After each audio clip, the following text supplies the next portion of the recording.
이 본문 말씀 가지고서 구원을 이루는 소망이라는 제목으로 같이 말씀 나누도록 하겠습니다. 어떤 아주 신중한 무신론자가 있었습니다. 이 무신론자 한 명이 친구에게 말했어요. 나는 천국도 지옥도 안 믿어. 둘 다 안 믿는 거예요. 그러자 친구가 물어봤습니다. 근데 너는 왜 이렇게 매일 착하게 살아?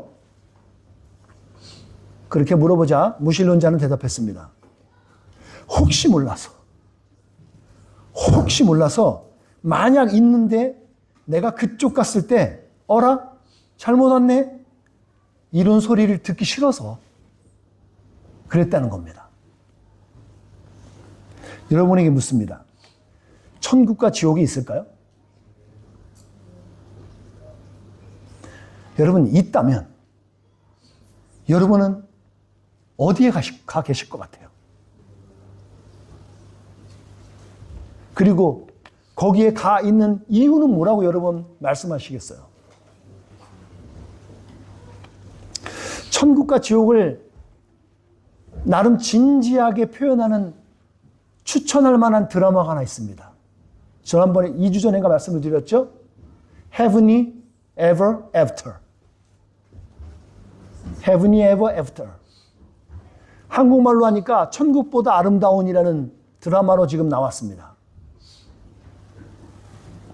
여러분 제가 추천해요. 아무 생각 없이 설교 몇 편 듣는 것보다 그거 그냥 좀 생각하시며 드라마 보시는 게 더 의미가 좀 있습니다.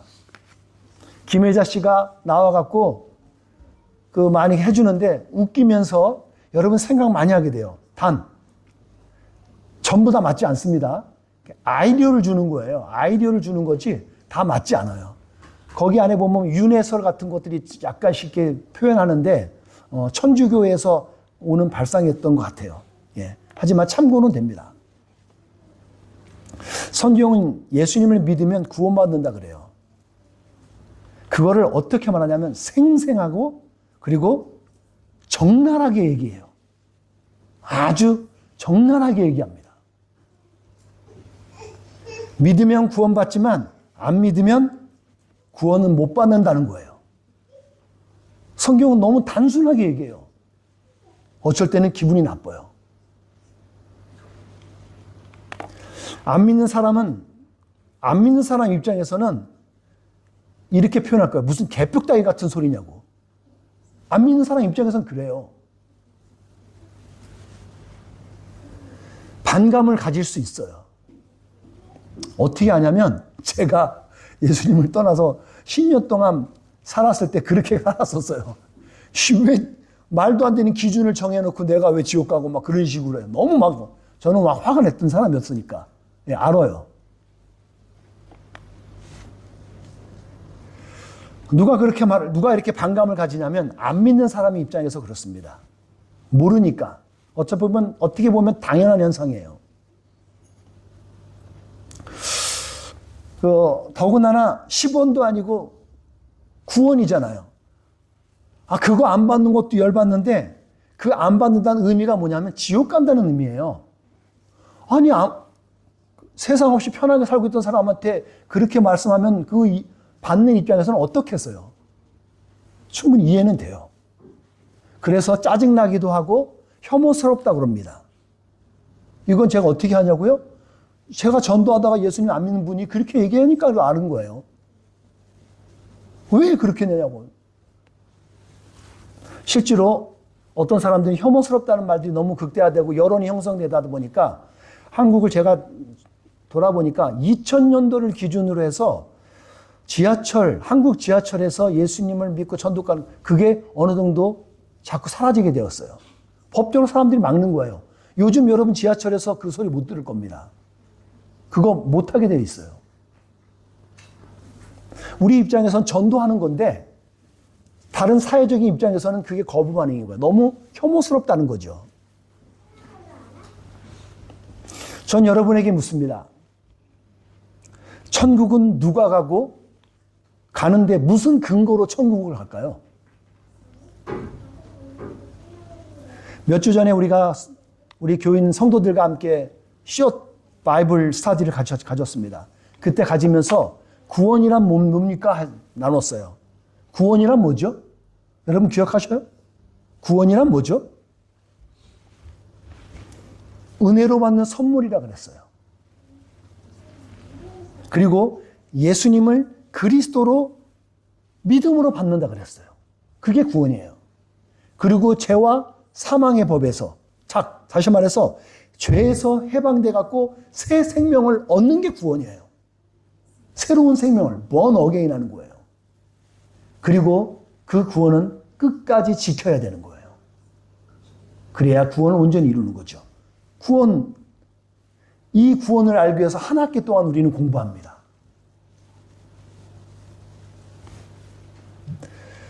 여러분, 예수님을 믿으면 가는 곳이 천국입니다. 누구든지 예수님을 그리스도, 세이비어죠. 구원자로 믿으면 구원을 받습니다. 보다 구체적으로 요한복음 1장 12절에서는 영접하는 자, 억셉하는 거죠. 영접하는 자, 곧 그 이름을 믿는 자는 하나님의 자녀가 되는 권세를 가진다 그래요. 잘 기억하실 게 뭐냐면 우리가 권세를 갖는 거예요. 하나님의 아들이라는, 하나님의 딸이라는 권세를 가지는 겁니다. 여기서 착각하지 마셔야 될 게 권세를 가졌는데 사용하지 않으면 효력이 없어요. 여러분 권세가 사용해야지 되는 거예요. 하나님의 자녀된 그 권세를 누리셔야 된다는 거예요. 여러분과 제가 구원받아서 천국 갈 수 있는 것은 믿음으로 말미암아 하나님의 자녀가 되는 권세를 가졌기 때문에 가능한 겁니다. 예수님을 믿는 여러분은 하나님의 자녀임을 믿습니다. 예수님을 믿는 여러분들 하나님의 자녀임을 믿습니다. 아멘? 너무너무 단순하잖아요. 너무너무 단순한 걸 왜 이렇게 귀중한 시간에 제가 이렇게 설교할까요? 구원받고 천국에 간다는 의미는 그 의미를 잘 아셔야 돼요. 그래야 구원의 기쁨과 감격 그리고 그 감사를 알 수 있기 때문에 그렇습니다. 구원받는다는 의미는 죄와 사망의 법에서 자유하는 겁니다. 죄의 권세로부터 해방되는 거예요. 여러분 죄가 가지고 있는 파워가 엄청나요.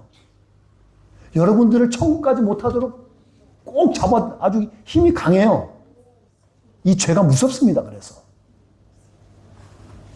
특별히 오늘 말씀 하나 보겠습니다. 8장 21절 로마서 8장 21절 말씀 함께 읽어보겠습니다. 시작. 그것은 피조물도 썩어짐의 굴레에서 해방되어 하나님의 자녀가 누리는 영광스러운 자유에 참여하리라는 소망입니다.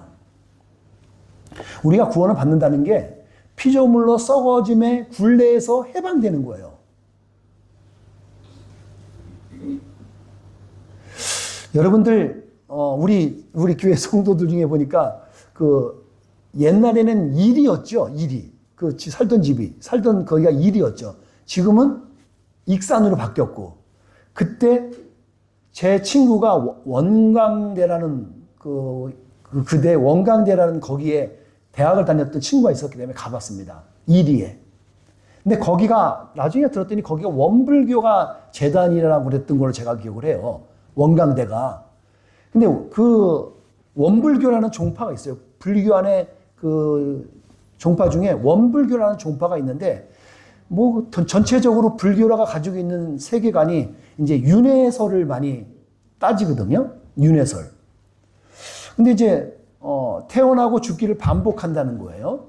제 핵심적인 내용은 반복되는 거예요. 그러니까 번뇌와 고통을 끝내는 것을 해탈이라고 제가 이렇게 조사하고 공부하다 보니까 그래요. 해탈의 의미가 뭐냐? 이런 번뇌와 이런 것들을 떠나는 거예요. 그게 진정한 해탈, 자유함이다. 라는 거죠. 근데 기독교에서는 어떻게 말을 하냐면 기독교가 말하는 구원은 혹은 자유는 이 윤회하고는 개념이 좀 틀려요. 성경이 말하는 구원은 피조물의 한계로 죽고 썩어짐의 그 한계를 넘어서 갖고 자유하는 거예요. 그러니까 굳이 표현하면요. 불교가 가지고 있는 핵심은 원불교에서 동군한 원을 여러분 생각하셨어요. 원. 도는 거니까. 윤회가 있으니까. 하지만 기독교는 직선사고예요. 영혼을 추구하는 거니까. 그래서 태어났어? 가고 저 영원한 나라에서 쭉 살아가는 거예요. 그런 세계관의 차이가 있습니다. 오늘 우리가 성경에서 봤던 것은 우리로 하여금 이런 굴레, 돌고 도는 어떤 굴레 이런 곳으로부터 우리를 자유하게 해서 해방시킨다는 거예요. 그래서 하나님의 나라에 지속적으로 거한다는 거예요. 하나님의 영원한 나라에 죽음이 없는 것입니다. 슬픔과 괴로움이 없어요. 아파갖고 암 환자가 있거나 심장이 생겨갖고 이런 것도 필요 없어요. 험난하고 무서운 바다도 다시 있지 않습니다. 천국입니다. 예수님을 그리스도로 믿고 말씀대로 살아가는 사람에게는 이 천국을 주신다는 거예요. 이게 복음이에요. 이 복음이 정확하고 강력하게 여러분의 영혼 깊숙이 자리 잡으면 죽음이, 두려움이 여러분 가운데 자리 잡을 수 없어요. 저의 부부 이야기를 할게요. 저희 부부가 환난을 당했죠. 고난 땅에 겪었습니다. 여러분 이거 기쁠까요 우리가? 이거 갖고 기쁘진 않아요. 죽음의 위협을 결코 기뻐할 수 없습니다. 왜 걱정이 없겠어요? 저 여기 몇 번 지금 며칠 동안 지금 있는데 저는 제 생전 처음 제가 이거 수술을 해본 거예요. 몸을 찢어보고 뭐 해보고 처음 해본 거예요. 너무 아파요. 그래서 이렇게 엄살을 떨면 아내한테 엄살 떤다고 뭐라 그럴 것 같고 가만히 있자니 너무 참다고 밀어낸다고 소리 들을 것 같고 제가 좀 애매해요. 그래서 애매한 가운데 있습니다. 그래도 너무너무 아플 때는 아들한테 아들아 여기 왜 그런 거지? 물어는 봐요. 예. 다행이잖아요. 저는 아들이 의사잖아요. 얼마나 곧바로 탁탁탁 해결되잖아요. 감사해요. 저는요. 아픈 중에도 어려운 중에도 저는 감사하고 있습니다. 저는 말씀을 의지하기 때문에 고백할 수 있는 게 하나 있습니다. 이런 어려움 때문에 저희 집안에 지금 닥친 어려움 때문에 두려워하지는 않습니다. 여러분도 환난 가운데 어려움 가운데 만날 때 두려워하지 않을 줄 믿습니다. 우리가 걱정할 수 있어요. 염려할 수 있어요. 하지만 두려워하진 않아요. 왜요? 우리에겐 하나님께서 약속해 주신 소망 가운데 볼 수 있는 천국이 있기 때문인 거예요. 이게 어떻게 가능하냐면 오늘 성경 로마서 8장 26절 말씀을 보시면 나와 있어요. 이 말씀을 같이 한번 다시 읽겠습니다. 시작. 이처럼 성령께서는 우리의 약함을 도와주십니다. 우리는 무엇을 기도해야 하는지도 모르지만 성령께서는 말로 다 표현할 수 없는 간절함으로 우리를 위해 중보 기도해 주십니다. 이것 때문에 가능합니다. 지난주에 제가 이렇게 시술을 들어간다 하지만 저는 시술이라 그래서 되게 간단한 줄 알았습니다. 솔직히. 시술이잖아요. 그래서 간단한 줄 알고 뭐 금방 깨어나겠지 뭐. 그래서 주일날도 와갖고 제가 찬양기도 하고 그냥 인도하고 기타 치려고 준비 다 해놨어요. 근데 수술 딱 끝나고 나니까 간단한 게 아니더만요. 그래서 제가 빨리 생각을 바꿔갖고 음을 다 그냥 한 거예요. 기타를 칠 수 없어요. 여기가 못 만지겠어요. 그 간단한 시술을 하는 데 있어서 수많은 사람이 기도를 해줬어요. 여러분 당연히 기도해 주셨죠? 기도하신 분들 아멘. 네. 여러분뿐만 아니라 오클랜드 안에 저 같이 아시는 분들, 기도 모임 팀들, 목회자님들 그 사방에서 기도해 줬어요. 얼전타게 다들. 한국은 당연하고요. 저 호주에 우리 가정교회 하시는 목사님들 대거로 그냥 어디 교회는 교회 공동체에다 기도에 아예 그냥 예배 시간에 다 같이 기도하셨더라고요. 수요기도 때 기도하셨대요. 많은 사람들이 기도했습니다. 그런 중보의 힘들로 저희가 이 어려운 기도를 했어요. 자, 보세요. 저 본문 가운데 성령께서 하시잖아요. 근데 성령님께서 하시는데 누굴 통해서 하시냐면 여러분을 통해서 하신다는 거예요. 많은 사람을 통해서 하나님이 각 흩어져 있는 수많은 사람들에게 역사하셔서 기도하게 하신다는 거예요. 성령님이 하시는 거예요. 말로 다 표현할 수 없는 간절함으로 하는 거예요. 제 동기 목사님 한 분은 어떡하냐고, 사모님까지 또 일을 터져서 어떡하냐고. 근데 여러분, 그분이 신장이 안 좋아서 신장 투석을 하고 있는 분이에요. 저 미국에 있는 분, LA에서 목회하고 있는데 당신도 투석을 하고 있어서 어려운 상황이에요. 서로 염려하면서 기도하고 있습니다, 우리는. 근데 제가 아주 수많은 기도 중에 인상적이었던 기도가 하나 있습니다. 제가 이제 목요일 날 시술을 들어가기 전인데 이름을 거명하겠습니다.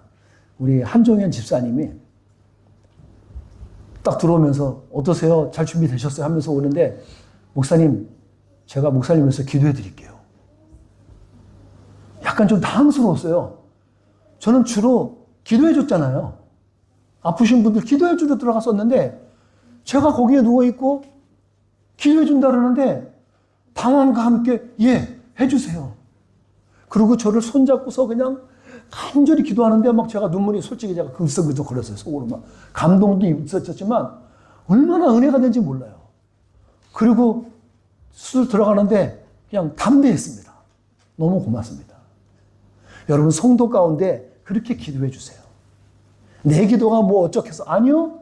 여러분 말이 어느라고 상관없습니다. 마음을 다해서 기도하시면 성령 하나님께서 여러분 통해서 일하시는 거거든요. 성령님께서 일하시는 거예요.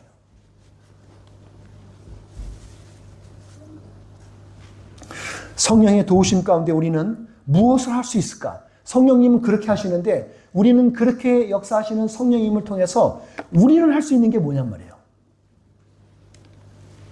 여러분, 소망을 가지는 거예요.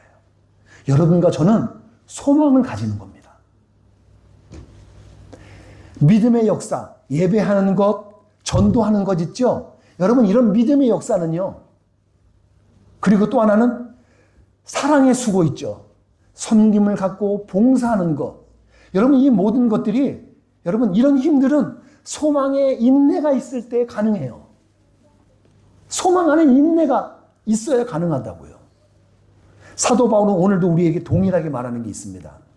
예수님을 믿어 주어진 구원을 온전히 이루기 위해서 소망을 가지라는 거예요. 사도 바울의 복음서를 많이 보세요. 믿음, 소망, 사랑, 그 중에 제일 중요한 사랑이라고 말하면서 빠지지 않는 단어들이 계속 나와요. 소망이라는 단어는 계속 나와요. 여기서 말하는 소망은 뭐냐면 하나님의 나라를 얘기하는 겁니다. 저 천국이요. 이 천국을 소망하는 거예요. 이 천국을 소망할 때 기다릴 줄 알아요. 인내할 수 있다는 거죠. 인내로 구원을 이룰 수 있다는 거죠. 이 세상에서 가지는 온갖 고난과 역경, 사건, 사고, 그럼에도 불구하고 우리가 담대할 수 있는 유일한 근거 하나는요. 이것 때문인 거예요. 이 말씀 한번 여러분 기억하셔요. 오늘 본문을 읽지 않았지만 18절 말씀에 이 말씀이 나와요. 큰 소리로 한 목소리로 같이 읽겠습니다. 시작! 나는 현재 우리가 겪는 고난은 장차 우리에게 나타날 영광과 비교하면 아무것도 아니라고 생각합니다. 여러분들 오늘 받는 고난, 어려움, 환난, 역경, 여러분 이 모든 게 있어도요. 하나님이 우리에게 약속하신 저 천국 있죠. 저 천국에는 아무것도 비교가 안 돼요. 그래서 우리가 이길 수 있는 거예요. 두려워하지 않을 수 있는 겁니다. 여러분도 오늘 자동차 타고 오늘 교회 오실 때 자동차 타고 오셨죠? 여러분 운전하시면서 가장 안전을 여러분의 보장하는 게 어떤 게 있어요? 안전벨트요. 안전벨트는 우리의 생명을 보장해 주는 것 중에 하나입니다. 그보다 더 긴밀하고 보다 심각한 사고에서 우리의 생명을 보존할 수 있는 건 뭐예요? 에어백이요. 여러분과 저는 이따금씩 배를 탈 때도 있고 비행기를 탈 때가 있습니다. 배를 타고 바다를 항해할 때, 그도 관광지에서 여러분 젯보트 같은 거 탈 때 여러분에게 입혀주는 게 뭐죠? 구명조끼 같은 거 입히죠. 비행기에서도 안전사고, 나중에 사고가 나면 여러분 뭘 하라 그래요? 안전조끼 입는 방법을 알려줘요. 왜요? 안전장치거든요. 왜 그러냐면 만약에 사고가 나면 생명을 보존하기 위해서 그래요. 생명조끼는 익사사고를 막아주는 안전장치라는 겁니다. 오늘 성경이 말하는 소망은 예수님을 믿어 구원함을 입은 사람들이 저 천국에 이르기까지 안전하게 지켜줄 영혼의 구명조끼와도 같은 거예요. 뭐가요? 소망이. 소망이 우리들의 영혼의 구명조끼와 같은 거라는 거예요. 여러분, 이 소망을 입고 안 입고는 여러분 각자의 선택이셔요. 하지만 우리 크리스천 라이프에서 끼칠 영향력은 대단합니다. 소망으로 하나님의 나라를 보시는 은혜가 여러분 가운데 있기를 축복합니다. 이 소망이 있는 믿음의 사람으로 구원의 완성을 보시기를 기도하고 여러분을 축복합니다. 기도하시겠습니다.